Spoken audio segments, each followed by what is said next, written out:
When someone is detained by the police for 16 hours during a protest that had been arranged by the police beforehand, then it's not a legitimate excuse to turn round and say, as the Metropolitan Police have said, it was not clear at the time that at least one of the group stopped had been engaged with police protest liaison team officers ahead of the event.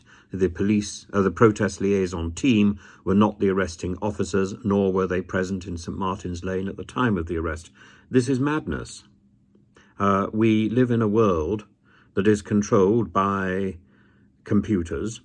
We apparently had face recognition working during the coronation, and presumably the Metropolitan Police were able to access their computers in real time and find out who they were dealing with. They knew exactly who they were dealing with. More than that, the news people had been saying where these protesters were going to be ahead of the coronation day.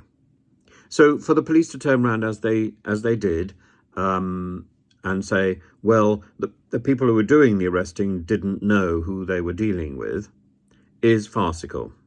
Now the move has gone on and they've said that the law itself is at fault. Of course it is.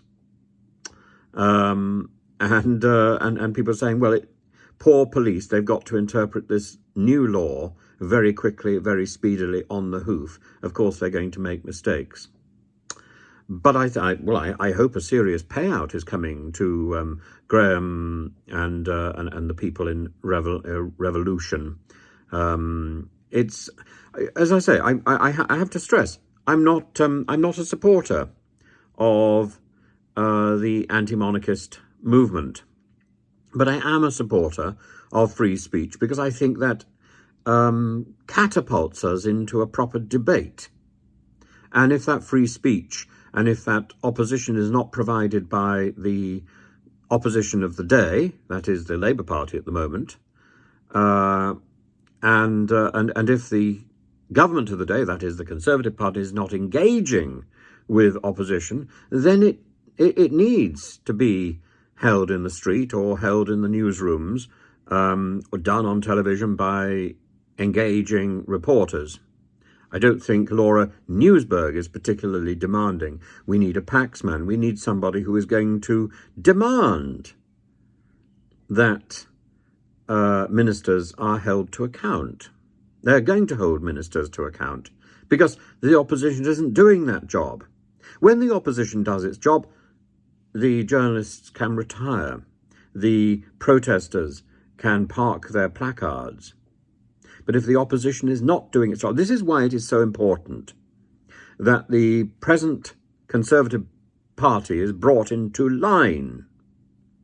Because no doubt at the next election, the present Conservative Party will find itself in opposition, and then it must be an effective opposition, not an opposition which is running around the place licking its own wounds for the next 20 years.